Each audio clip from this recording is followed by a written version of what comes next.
farmers, they have an interest in sustainability. But what's been lacking historically for growers is having the data and the tools that they need to be able to do that well. And that's the reason we're so excited to work with farmers to give them the guidance that'll help them succeed. I'm Tyler. I'm Adam. And we're the co-founders of Agrology. We started Agrology in 2019. We'd been kicking around the idea of how do we use a lot of different sensors and machine learning and sensor fusion to deliver predictive insights to our growers to thrive in a changing climate.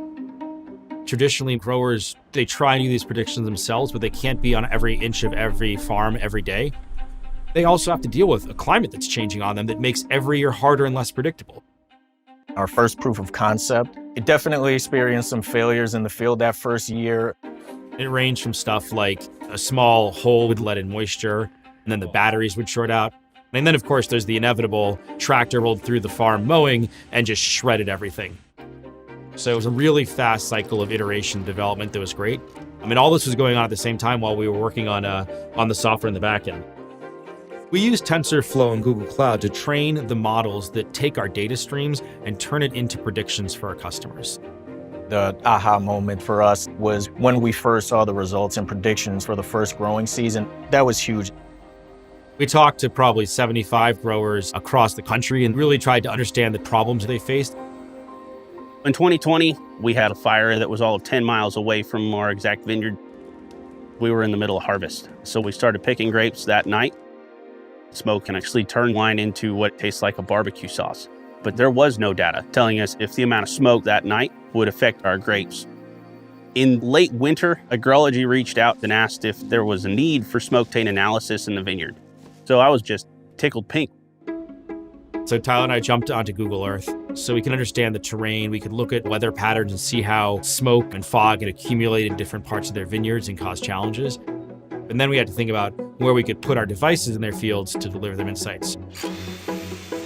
Our app takes data from our sensor arrays in the soil and in the air, and it runs it through our machine learning models to make predictions to warn farmers about problems before they emerge. The synthetic models we generate, the forecast models we generate, it's just impossible without TensorFlow, without Google Cloud, taking all the data from every block, from every site, and forecasting that 3 to 4 days out. That's just something that you're not going to be able to duplicate with a single human being.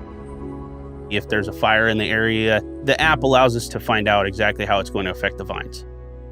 In addition to that, we have nanoclimates where it's 95 degrees in one spot versus where it's 110. So you'll see a difference in how the vines grow from one side to the other. Agrology allows me to focus acre by acre in terms of heat and moisture dew points to adjust what I need to do as a farming practice.